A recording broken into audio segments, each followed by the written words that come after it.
Welcome to Sound Bites, hosted by registered dietitian nutritionist Melissa Joy Dobbins.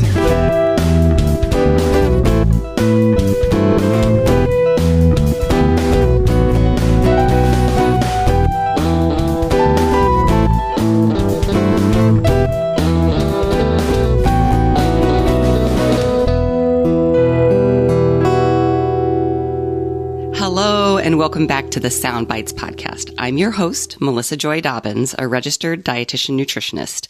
And on my show, we delve into the science, the psychology, and the strategies behind good food and nutrition.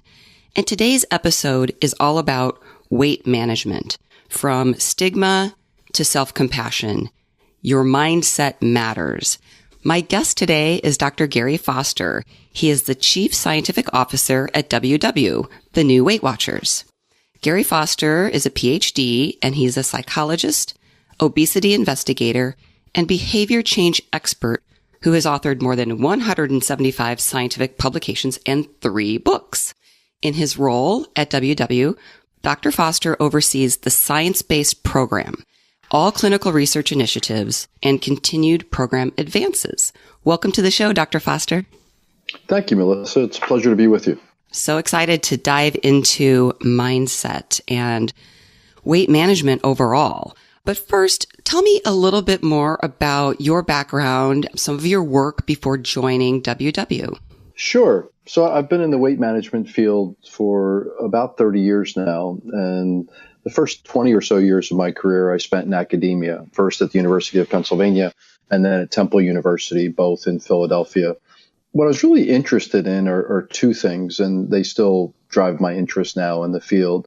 One is the significant stigma that people with overweight and obesity suffer from, and that's still a passion point for me, both in terms of research and advocacy. The second point that drives me is sort of linked to the first, is how much people think they know about, quote, the causes of obesity and how accusatory they can be about it, like just push yourself away from the table and take a walk around the block as if it were that easy. So that's always fueled my interest in research. So that's what I spent the first 20 years of my career doing, and research in various areas. It was on treatment with behavioral treatment, pharmacotherapy, bariatric surgery, and then shifted my interest to outside the clinic. So both treatment and prevention approaches that could be applied everywhere from schools to YMCAs to corner stores, bodegas, supermarkets. And at that time, my predecessor at WW was retiring, and I was given the opportunity to take a look at the position. And I thought, wow, this is a category, and more importantly than an industry category, a group of people that I've been trying to serve through various ways over the last 20 plus years. This is a brand that is science-based and has a 50 plus year reputation in that. And most important for me at that point in my career and now is the ability to have impact. We have 4.6 million members across the globe. So to be able to scale science in a way that makes a difference to people was an opportunity I just couldn't pass up. Excellent. And I know you're going to be telling me about the programs and the services that WW offers. And so I encourage you to kind of weave those examples in as we have our conversation. But I wanted to tell you something that not a lot of people know. But when I first went to graduate school, I wanted to do my thesis on self-efficacy and weight loss. Now, this was 1990. And my graduate advisors said, well, that's more like a PhD dissertation. If you want to graduate in 3 years, you should probably think about something, biting off not more than you can chew. But, it was really, in my mind, in my young, I was 21 at the time, I think, just really thinking like, I feel like if people felt better and more efficacious, that would really result in more weight control success.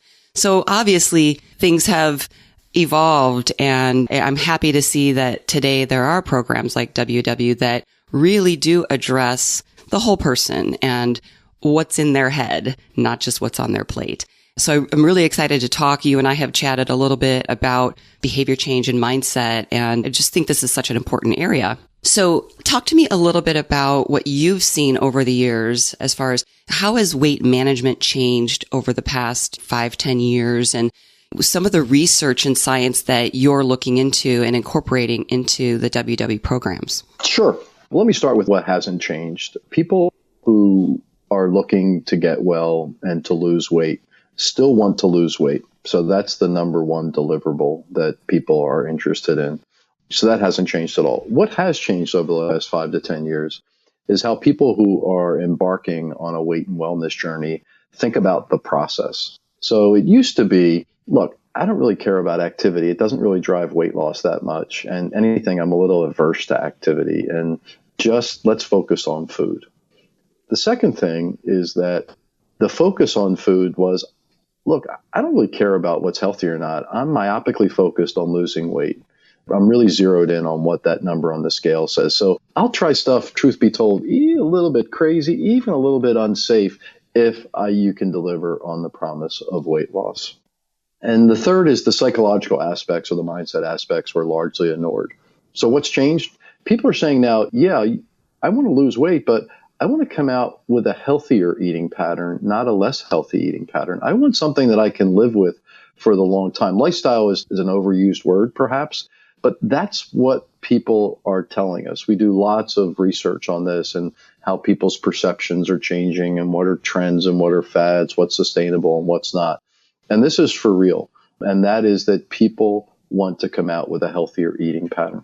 Secondly is exercise, physical activity is much more important. And not because it drives weight loss. It does a little bit. You lose about 20% more weight if you were physically active than if you're not. But, in a given week, a pound weight loss, that means you're going to lose 1.2. So it has some effect on short-term weight loss, a whopping effect on people's ability to maintain their weight loss. But what people are saying is physical activity is an end in of itself. The fact that it makes me feel better, improves my mood, my self-confidence, my self-esteem, decreases the risk for type 2 diabetes, lowers my blood pressure, all those things. This is a thing, again, I want to come out more fit rather than less fit. And then the third piece, in contrast to, I don't really care about any of the self-efficacy or mindset or any of that stuff. People now say, I need help. The way they would talk about this is, I need help getting my head in the right space. And what they mean by that is that eating differently and moving differently isn't enough, that they really need help with keeping themselves in the game. So this doesn't mean psychotherapy, by the way. This means science-based, proven, practical techniques that help me keep my head in the game. And what people tell us a lot is this isn't like flipping a switch, because sometimes my head is absolutely in the game at 10 a.m., but by 3 p.m. it's not. Mm-hmm. So we took that as a challenge to say, okay, what are the science-based practical techniques that we can make easily accessible for our members so that they can, in fact, have their head in the right space? Yes. And I know you have some great consumer insights to share. I look forward to hearing those. I love consumer insights. But yeah, definitely I can remember, all the infomercials, not that they're not still around, but infomercials with pills and powders and just the idea of restriction and willpower and forcing whatever to get those results and then going back to your normal life. And so to your point, lifestyle, for lack of a better term, because it is used a lot, but it's more of a lifestyle and a healthy mindset, healthy habits that is exciting to see. And a lot of people think WW is just a diet and packaged food or whatever. So we're going to dispel some of those myths as we go along the way, because the mindset is a huge aspect of this. But maybe a good place to start digging a little deeper is, let's talk about the guilt, the shame, the stigma. We know that this is a huge problem and it has negative impacts. And you had told me that WW funded the largest weight stigma study to date, and I'm interested in what you found. Yeah, let me start a little bit with why we did such a study. So we funded Dr. Rebecca Poole at the University of Connecticut at the Rudd Policy Center there. She's the world's leading expert on stigma. And we think as a brand leader, the reason we need to do this is that it affects a lot of people. And on two levels. One is that people are treated disrespectfully and are discriminated against based on their weight. And that's just, a thing that we feel strongly about at WW that needs to be addressed. The other thing that really is problematic, and it's unlike other forms of stigma and discrimination, is that people who suffer from weight-based discrimination, a subset of them actually start to believe the nonsense that they're told by society. So think about if you were discriminated against based on your age, based on your sex, based on your ethnicity. Most people, 99.9% of the population would say that's unjust. Like, I'm more than my sex, my ethnicity, my age. Where people are discriminated based on their weight actually internalize it and start to believe it. And so what? So what is that, A, it's just not a good thing just caring about human beings in general, but it also impacts the journey in ways you wouldn't expect. You might think, it's sort of intuitive to say, well, if people were harsh on themselves and thought that they were weak-willed and they needed more discipline, that would in fact would fuel the journey. Exactly the opposite is true, and it's been proven time and time again. It depletes energy from the journey. You're coming from a position of weakness rather than strength. And the journey of weight and wellness takes some perseverance and some durability and looking at this over the long haul.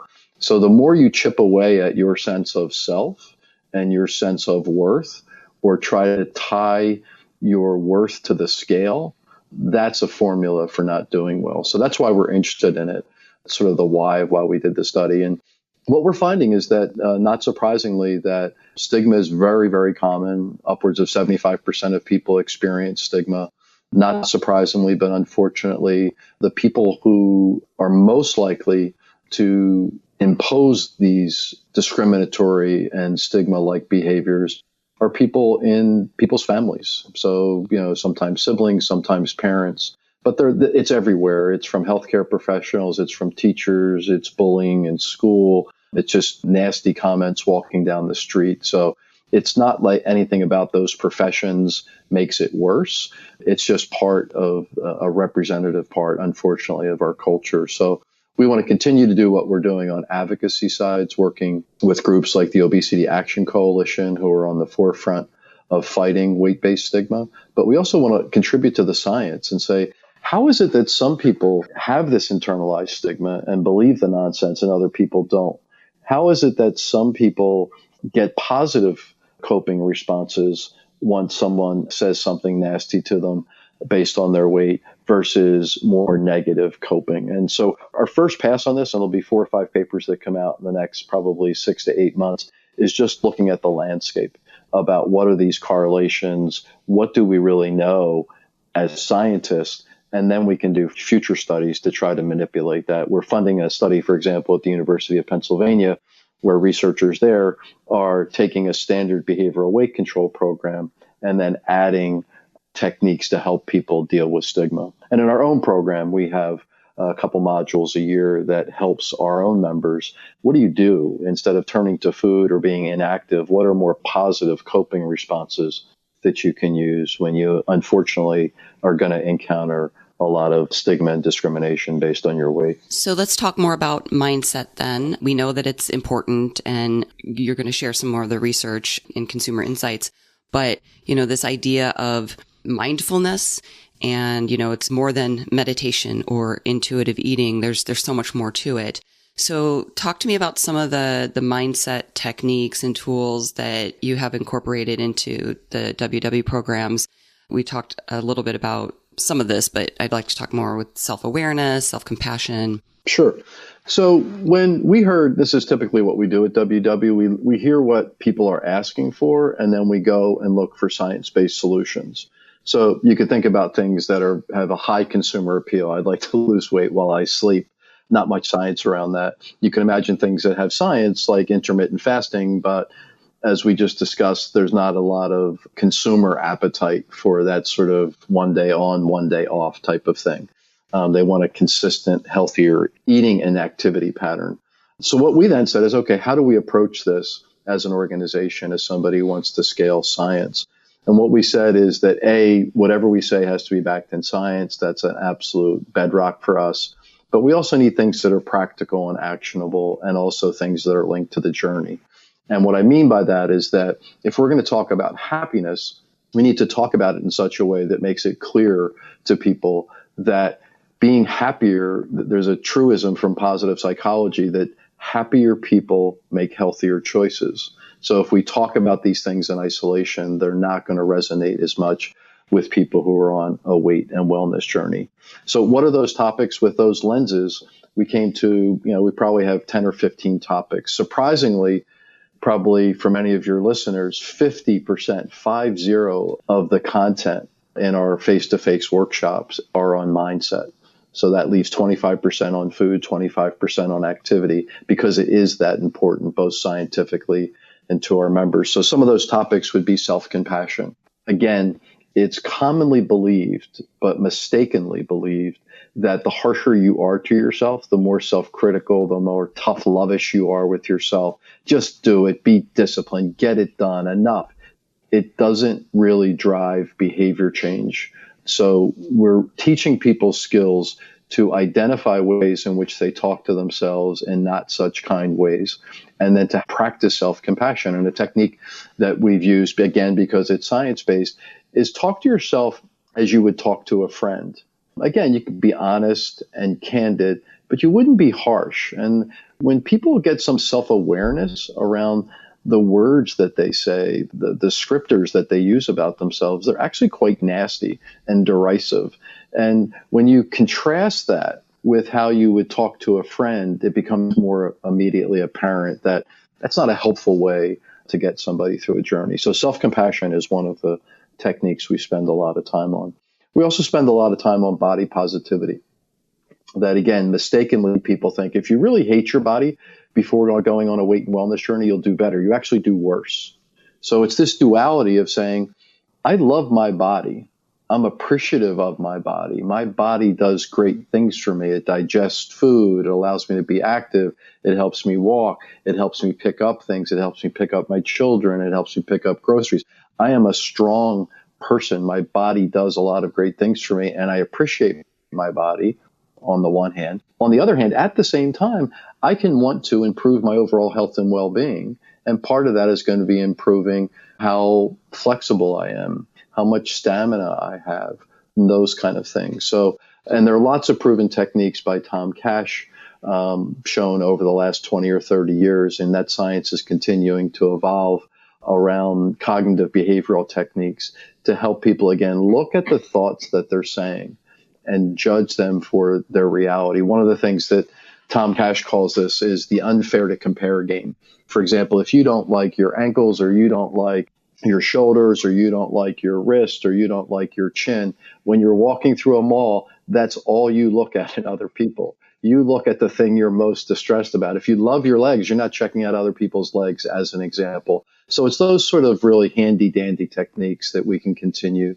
to help people shift their mindset. Yeah, I think when people start really being aware of what they are saying in their heads, it's pretty dramatic, and it's kind of sad and scary and just shocking. Yep. Sometimes when we realize what we're saying to ourselves, and it's just so in the back of our minds and we're not even aware of it. So I know that can be very powerful. What we like about it from a behavior change perspective, or what I like about it, is that it's just another form of a habit, right? People are very used to thinking about, what are my eating habits? What are my activity habits? In fact, people have thinking habits. They have almost the same classical conditioning, Pavlov's bell. When this happens, I do this. Similarly, when this happens, I think this. So if I have a sort of filter and a thinking style around it's all or none, it's good or bad, it's black and white, I'm on a diet, I'm off a diet, that's going to happen when you have a setback. If you have a thinking style that's more gray and can see, yeah, I had a setback, but it doesn't say anything about who I am as a person. Everybody has setbacks. I'll look back on it. I'll figure out what went wrong. I'll try to problem solve for the future, but I'm not going to start doing character assassination and call myself weak-willed, undisciplined, lazy. I won't use thoughts like, here I go again, I've blown it. Let's look at the facts of the situation. And that's where there's a lot of therapeutic leverage. If this were just, we're going to expose for people how they think about themselves, and it's quite harsh, and there's no so what there. What really makes me encouraged, and again, there's 30 years of science besides my encouragement about it, that's just more compelling, that you can change the way you think. And if you change the way you think, that will change the way you feel. And if you change the way you think and you feel, it will change what you do. So that's a mantra we use a lot. If you change what you think, you can change what you do. It's that powerful. Right. This think, feel, act cycle. Exactly. A growth mindset versus this defeatist approach is much more positive. That's exactly right. And that gets fueled if you have unrealistic expectations to begin with. So if you think, for example, weight loss is going to be linear, I'm going to lose a pound a week for X weeks, or that I'll never have a setback. Look, when that harsh reality sets in, that there are some weeks you maintain, absolutely there will be weeks you gain. Absolutely there will be weeks where you have more setbacks and victories. That's the baseline. So once you encounter those, your growth versus fixed mindset, for example, a concept that, again, that has a lots of science on it, starting in educational settings in kids and going all the way up through adulthood, makes a big difference. Do you see this? A fixed mindset would say, nah, here I go again. This is what always happens. I always end up overeating after dinner. Not much I can do about it. Might as well have another bowl of ice cream. If you have a growth mindset, you say, look, I really wish I didn't do that. I don't feel great about it. It's not what I wanted, but what could I do differently next time? How do I look at this as, what are the steps? We call it a habit loop. What are the things that led up to having that first bowl of ice cream? And what's the answer? Is it to have no ice cream? Is it to have ice cream in a more mindful way?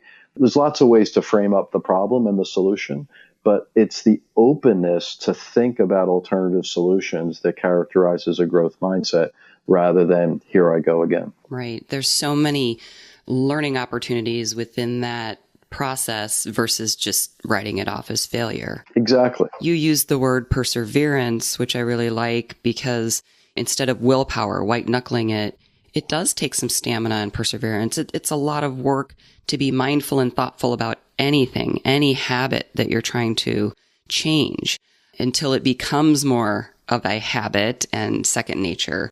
But that getting from your current habits to a new habit is a lot of work. And so that's where it comes in, where you're talking about how do we address the thoughts that are driving our actions. If that's not addressed, that's running in the background and it's going to undermine everything, every effort that we're doing to try to change our behaviors. Yeah, that's exactly right. And that's why mindset, I think, is the foundation of fundamentally changing eating and activity habits. If your mindset's not right, or if you don't have the right thinking skills, you don't have the right sense of self-compassion or growth or fixed mindset, changing your eating and activity you can do in the short term, but it won't be sustainable. So that's what makes this sometimes difficult journey easier, because there will be setbacks. People should expect that. It's how you respond to those that make a difference. And if you respond to those with harsh self-criticism, that will deplete energy rather than supplying it. Right. And we're not really taught this thinking style. That's right.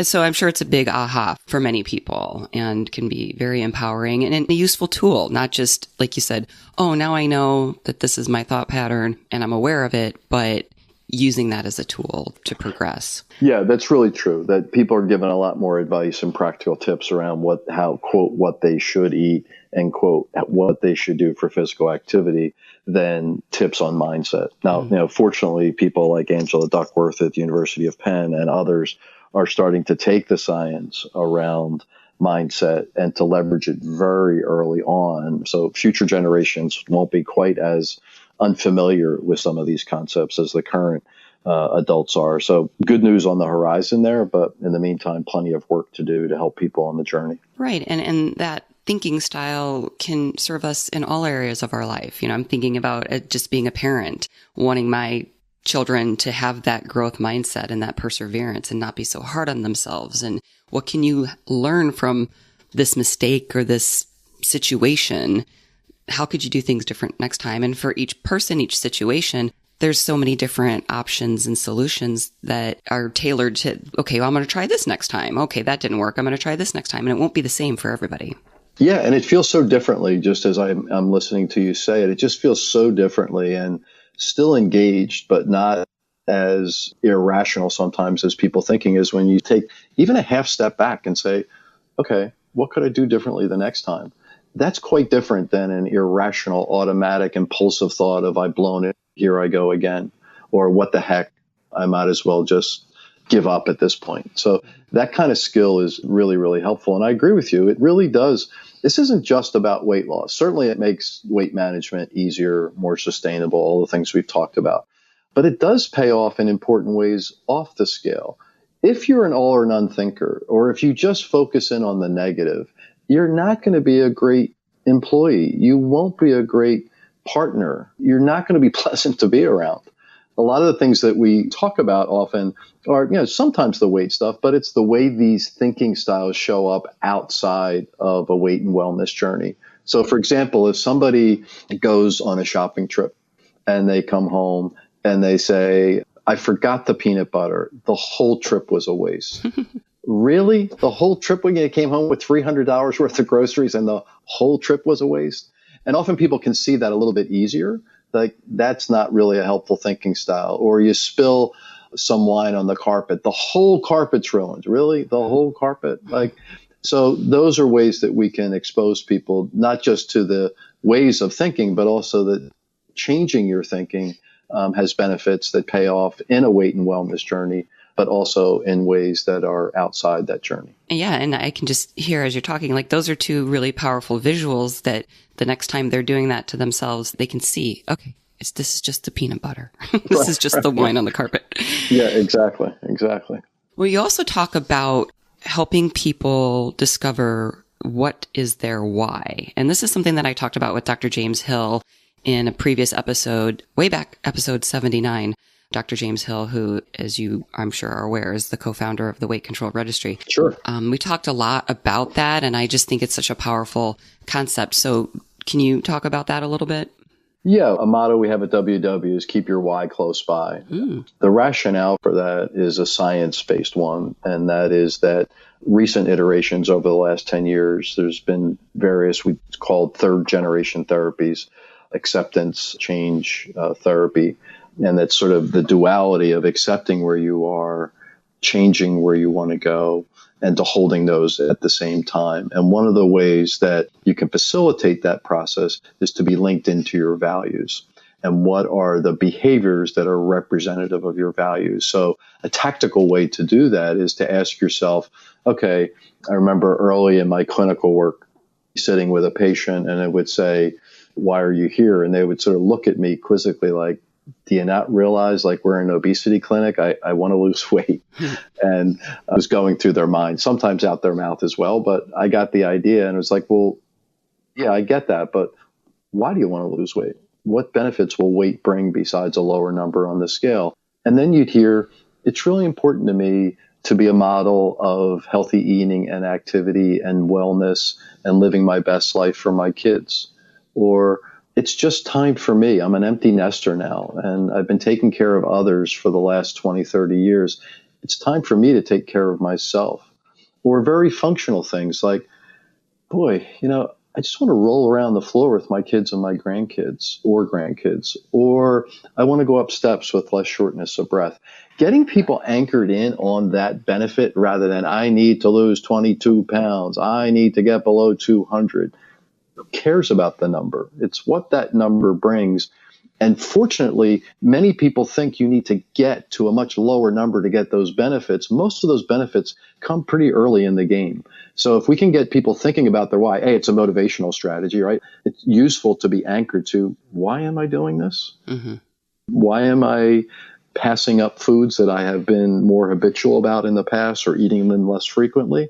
Oh, because I want to get up steps with less shortness of breath. I want to be able to carry groceries more easily, whatever that is. And also it gets them less tied into having the scale as the judge of their success. The judge of success or of accomplishment or of progress should be, am I feeling better going up the steps? Am I able to more easily roll around the floor with my kids or my grandkids? And it is nice to see, as a diabetes educator, I really appreciate those more immediate results than we tend to see with weight loss. So, my blood sugars are improved or my blood pressure is improved, helping people realize that those benefits come earlier than the number on the scale or the measurement with the tape measure or however they're measuring their weight progress.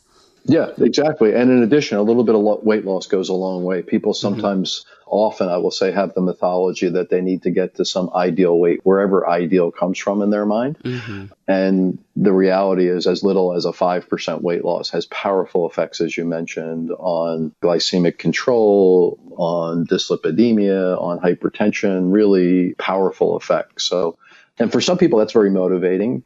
But again, I might even go a step below that and say, so why is it important for you to have your blood sugar under control if you have type 2 diabetes or type 1 diabetes? Oh, it's because my quality of life will be improved. And because my quality of life's improved, I can engage better as a partner, as a parent, whatever is important to their own value system. I like how you say being anchored with that also. That's a good visual. You talk about creating a world where wellness is accessible to all, not just the few. Can you explain that? Yeah. If you look at comprehensive behavioral weight management programs, let's just take weight as one example of a wellness journey, and you look at the places in the country that you could go across the globe, but let's just pick the country for the moment, that give you, state-of-the-art science, high-level care, reproducible results. There might be 50, there might be 60 places in the country that are multidisciplinary clinics. And they're probably going to cost you somewhere between $2,500 and $3,000 for 6 months of treatment. It will also probably take you 6-7 months even to get in to be seen. So what we do, and what I love about my job in particular, is that we leverage all of that scientific work that academic medical centers do and try to scale it. And we purposefully, to scale that and to make it more affordable for people, we don't have physicians and dietitians and psychologists and exercise physiologists providing the treatment. We've taken the best of what science says and trained folks to do that. So it doesn't mean that those professionals aren't important, and I'm grateful that they're there and they've created the science and leveraged the science, and they're accessible in specialty clinics. But given the scope of overweight and obesity, 70% of the population, clinic-based treatment isn't enough. So that's how we imagine scaling things. We also, and making things more accessible, we also think that it's one of our responsibilities to take the complexity of nutrition information. One day gluten's bad, one day gluten's good, one day wine's good for you, it's bad for your coffee, the long laundry list that you are well familiar with. So if we can take the complexity of, let's say, nutrition media is one problem to solve, and then we can take the complexity of a food label, which is another problem to solve, and to give people a point of view, not on you must eat this, you can never eat that, but nudge people towards a healthier pattern of eating determined by the USDA dietary guidelines. We feel good about that. And that's another way to democratize wellness, is not make it that you almost need a PhD in nutrition and in calculus to do a food label, right? It's like you got grams, you got percent. How many Americans really think in terms of grams? Like literally probably 40 different pieces of information on that food label. So we take a lot of pride in developing a science-based solution that puts things in perspective and gives people one number to focus in on. Yes, that and a PhD in research to really critically evaluate every news story that comes out. That's right. Yeah, I love the stories where it says, we asked people 25 years ago, pick a food. Did they drink coffee? Did they have grapes? Did they have pizza? And 30 years later, those people were more or less likely to do something. And it's a long way over 25 or 30 years. And how accurate can they remember, even in the moment, what they were eating? Absolutely. So again, it's the preponderance of evidence. That's what we look at. Those studies can be helpful as signals. So nutritional epidemiology, I believe, has a role in helping shape what people eat, but it's necessary and useful, but not sufficient. And that's why we also follow a lot the literature on randomized controlled trials. If you give people this type of food or that type of food, what's the outcome look like? So we think our role is that we can be a curator of what are the science-based facts around nutrition, physical activity, and mindset. Let's do that. And then the other thing we have responsibility to do is to serve that up for our members in a way that's simple and easy to understand. Wonderful. Yeah, I think I talk about those research limitations on the show all the time. And I have a free sound science toolkit that's really geared towards dietitians and health professionals, but anybody can access it. It's a free online toolkit on my website at soundbitesrd.com to just help people understand the different types of research, and correlation is not the same as causation and things like that. That sounds like a very valuable tool. Yeah, thank you. I'm always updating it and adding new resources, but can absolutely appreciate both the label reading and understanding nutrition in the news, just from a basic standpoint, giving people that maybe bigger picture. Like, okay, we don't have to worry about this so much if you just realize some simple things like one study does not change everything. Right. And, what you might be interested on a label might be different from the next person. You don't have to look at every single thing. Let us help you kind of figure out what you're focusing on. And to your point, coming to your website and your resources to say, well, I know if WW is sharing it, then I know I can trust it. And, you talk a lot about how we know that science builds trust. And I wanted you to maybe talk about that just a little bit more. And also, you have this impact manifesto, and I'd like you to explain that. Sure. So the science builds trust piece is that you would expect that chief science officer at a company like WW would tell you how important science is. It's what I do, and it's what I've been trained to do for the last 30 years and love doing it.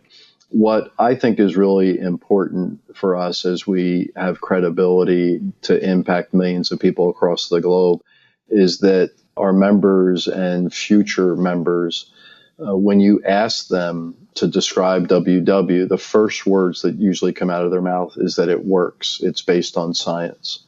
And especially in a category where there are lots of false promises, lots of manufactured hope, we think it's a really privileged position to be in the category for 50 plus years now, and to have the consumer's trust. And when you scratch that a little bit and ask them, why do you trust us? It's because of the science. And I think people at the end of the day don't want to invest time, energy, effort into a process that isn't based on science. There's just, unfortunately, again, a lot of quick fixes, infomercials. This is the new app that will do this. This is the new program that will do this. This is the new superfood that will do that. And the reality is quite different from that. So I think that's really been important to us as a brand for a long time. Absolutely. Amen. Thank you for saying that, because it's so true. There's so much crazy stuff out there. There always has been, like I mentioned earlier, the infomercials. Now it's more, the Instagram ads or whatever. Right. There's so much out there. And you said it, people invest time, energy, money, and their hopes and dreams.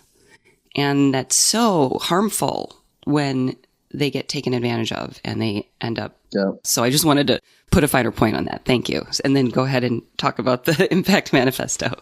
Sure. The Impact Manifesto was a thing that our company went through last February, and we're going through a transformation point where, we had this long legacy of history of science, of efficacy, of proof points in the weight management field, and looking for just a recalibration. And companies go through this from time to time. And what we came out with a new purpose, which is to inspire healthy habits for real life, for people, families, communities, the world, everyone. And noticeably, the word weight isn't in that. Mm-hmm. What it says is that we're going to continue to serve the great population need for science-based, effective, scalable weight management. But in addition, we think we can make an impact in other aspects of the wellness journey. And what that means for us is that what we'll do is we'll go, and we have already done this work, gone to people around the globe and say, what does wellness mean to you? And based on what they tell us, they will then go work on science-based solutions for that. So if it was stress, or it was sleep, or it was time management, whatever the components that people are having difficulty with, we will go to look at, again, science-based techniques. And what I really like about what our company has done with that is that that's not just a purpose, but there's a purpose filter. There's literally a list, a checklist of things we go through when we're looking at partnerships, when we're looking at new programs, when we're looking at hiring decisions. How do we think about people's ability to really live this impact manifesto? So it's been a real game changer for us as a company. It keeps us really focused on where we are now, but importantly, where we want to go. So it's been really exciting to be a part of it and to see it come to life. And as a behavioral psychologist, it's really nice to see that these aren't words that just live on a shelf or a glossy, nice book or posters in the bathroom, which is what most companies do with purpose statements. This is really an action-driven document. So I've been really pleased to be a part of that. I know we've talked about mindfulness and stigma and a lot of great techniques and tools and behavior change, our thinking styles. But I also wanted to touch on tracking calories and why calories are not enough, and also why simplicity matters so much. So could you talk to me about that? In terms of calories, this was another change. We talked earlier about, what's changed in the last 5-10 years in weight management. And 5 or 10 years ago, people were telling our consumer insights team that, why would I track points when calories are more and more ubiquitous? And now they say, and this is indicative of a scientific reality, is that calories don't tell you much. So here's the science around that, which I'm sure you're well aware of. When it comes to weight loss, a calorie is a calorie is a calorie. That is, if you wanted to lose weight and you wanted to eat a 1,200 calorie diet to create an energy deficit, you could lose weight whether you ate 1,200 calories of candy or 1,200 calories of broccoli. Because a calorie is a calorie. We're not reinventing the laws of thermodynamics. Energy in, energy out. But if you care about your health, and who doesn't, eating 1,200 calories of broccoli or candy, neither one's going to be healthy, right? Because it's just one food. But you get the idea. Mm-hmm. If you do your 1,200 calories in a way that excludes a whole food group, I'm never going to eat this, or this macronutrient's the devil, and this macronutrient has this positive halo around it. It's not a healthy pattern of eating. And this is all determined by scientific studies and consensus. So the thing that we're really focused in on is teaching people what are the things to look for as a healthy pattern of eating, independent of what you weigh. So when we do a new food innovation and we update our points formula, we don't say go devise a points formula that improves weight loss. We say go develop a points formula that would nudge people to a healthier pattern of eating based on what we know scientifically. We can give your quote number of points up or down if you want to lose weight or maintain weight. That's not all that tricky. What's tricky is to get a simple system. And so what we've done is we've said there are 4 things the science would say are important for a healthier pattern of eating: calories, saturated fat, because not all fat's the same, sugar, because not all carbs are the same, and protein because of its satiating effects. Those 4 things are distilled into one simple number, getting to your point about why simplicity is important. If we say to somebody, yeah, there are these 4 components, and go figure it out on your calculator or go look at 4 things on the food label, good luck. It's really important that we as a brand show up in a digitally accessible way, that with a scanner and a food database, we have one of the largest food databases in the globe, to actually make that simple. So in summary, we're trying to say, hey, calories aren't enough. If you're interested in just losing weight and not being healthy, you could eat whatever and just count calories. But 300 calories of M&Ms is not the same as 300 calories of broccoli. It just isn't. And I don't think you need to be a scientist to figure that out. So you create these points, for lack of a better way to, and you can tell me if this is right or not, but you're looking at nutrient density. Foods that are more empty calories are going to cost you more points, and foods that provide more nutrient density are going to be fewer points? That's exactly right. And another thing that we do is sort of the beauty of having your own system is in a science-based ways, you can set up guidelines that nudge the pattern. We designate a large number of foods, 200 plus foods, as 0-point foods. And the definition of those foods is that they're low risk for overeating and that they also form the foundation of a healthy eating pattern. You're encouraging those foods. Yeah. So when you go to a restaurant, look for an entree that leads with a 0-point food.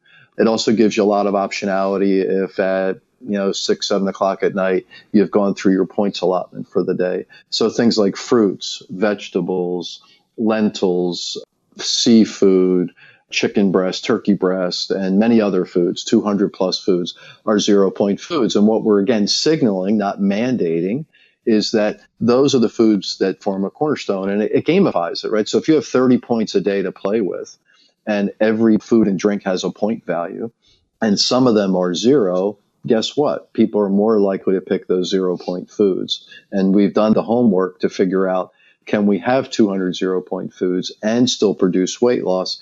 Yes, because we haven't forgotten the laws of thermodynamics. It is calories in and calories out. So we've adjusted the point target downward, increased the number of 0 point foods. And that combination allows people to not have to weigh, track, or measure those foods. And our thinking was, look, we know that this is the scientific dilemma. We know that self-monitoring and tracking is really important, but the reality is people don't like to do it that much. Yeah, it's a pain in the butt.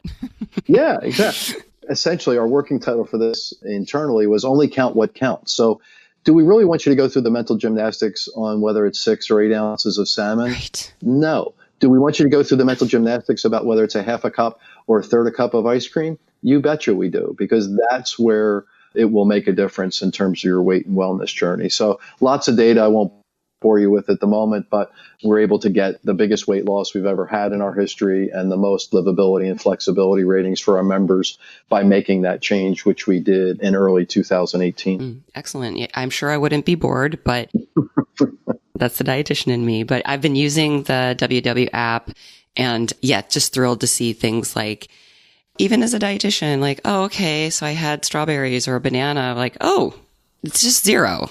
Right. It does encourage, especially I think people are, kind of freaked about fruit, which is sad. But yeah, so you're really encouraging those foods that, again, are not only nutrient dense, but you've figured out, the likelihood of someone overeating it and all of the things.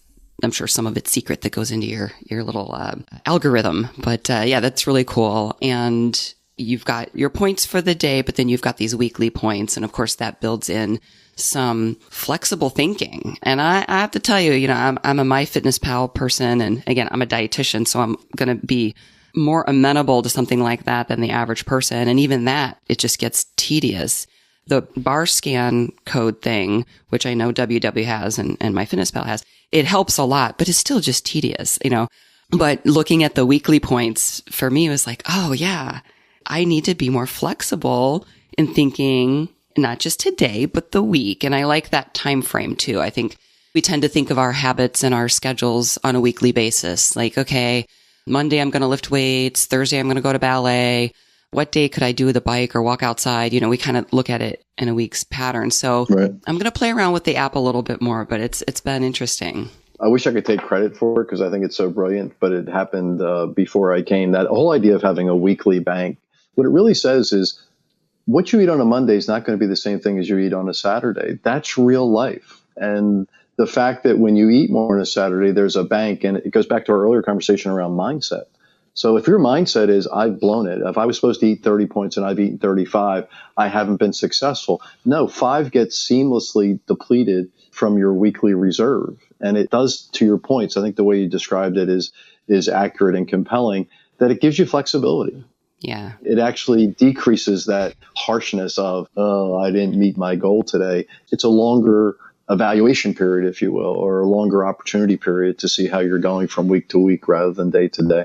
Right. And when you've used up your points for the day, it's 0 and you start tapping into that weekly bank. Exactly. Instead of what I would see on MyFitnessPal, which is a negative red, you're in the red. It's a negative number. And, psychologically, that's like, oh, Doesn't feel so good. I know I, would be under the day before or whatever, but still. Yeah, that's the other thing. We do have a mechanism which we call rollovers, which is if you eat up to 4 points fewer than your target. So again, using 30 as an example, if you have 26 on a Monday, because maybe you've done a lot of eating out over the weekend and Monday's a more sort of usual routine for you.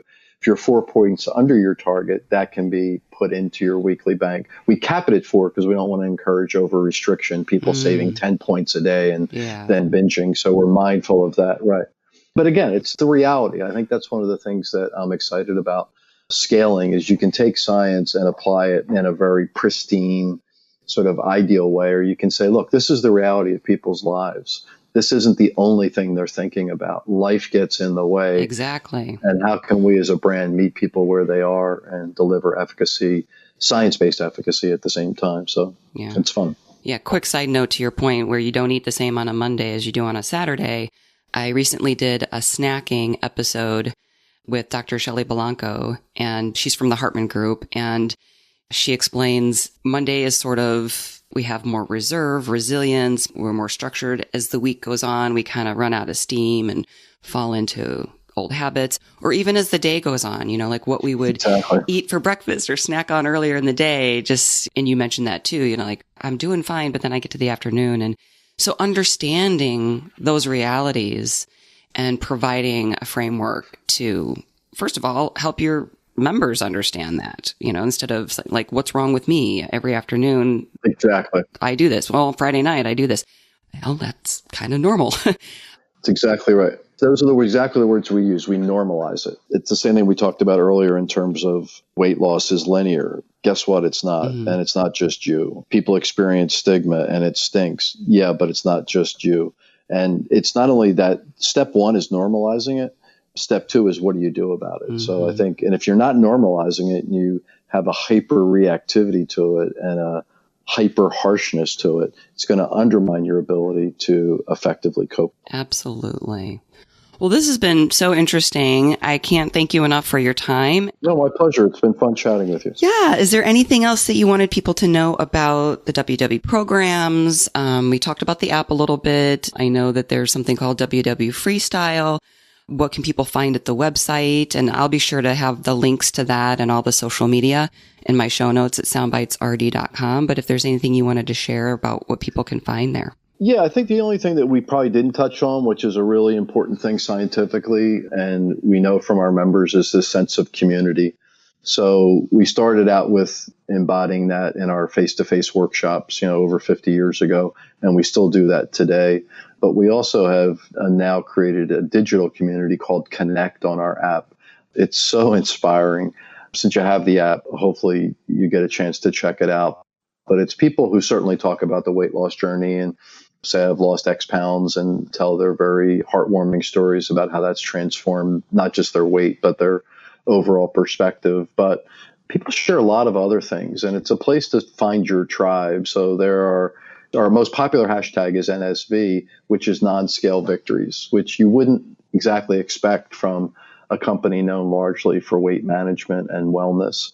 So there's WW Bros for men. There's WW Turtle Club for people who are losing weight slowly. There's new moms. There's brides. There's vegans. There's a lot of different things. So it's a really warm, unlike, again, especially in this context of what we talked about earlier around stigma, if there was such a group, this is just for WW members. And if it was such a group that was out on Facebook or Instagram, my sense is that they would experience a lot of ridicule and stigma. So it's a safe place and a overwhelmingly inspiring place. I know if I'm having a rough day, I go on Connect for 2 minutes and I feel like a different person. It's just like, wow, the community is really powerful. So again, good science around why that would be so, and glad that we've been able to modernize our approach to not just deliver that in our face-to-face workshops, but on our app as well. Wonderful. I'm so glad you brought that up because I was thinking about the peer support earlier and thinking, as we were talking earlier, and thinking about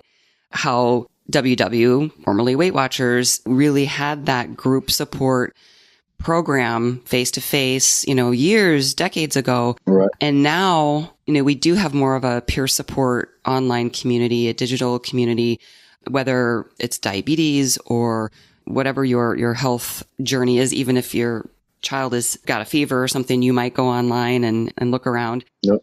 I actually did a podcast interview on peer support communities with some diabetes folks, and I'll link to that in the show notes as well. But yeah, so I was thinking about how your face-to-face community still exists, but now you have this online private community that is a safe place.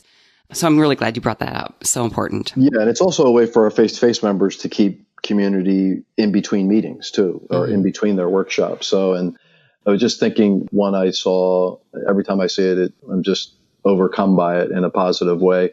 A lot of people, it's called the newbies hashtag, actually, for lack of a better word, present themselves to the WW community on day one. And, they don't get hundreds of likes. They get like thousands of likes. They don't get 50 or 60 comments. They get thousands of comments. This is on day one, which is a very vulnerable time for people when they're starting a weight management program. So it's really a testament to our community that, it's such a warm, welcoming, supportive group. So anyway, just an example of how when you provide a mechanism for people that the community takes over in really positive ways. Yeah. Well, and that support is so important. Yeah, exactly. And the research shows that too. Yeah, exactly. Well, thank you so much, Dr. Foster. I really appreciate all this information that you've shared and inspiration as well. Sure, my pleasure. And for everybody listening, as always, enjoy your food with health in mind and the right mindset. I shouldn't say the right mindset, a healthy mindset. Until next time. For more information, visit soundbitesrd.com. Music by Dave Burke.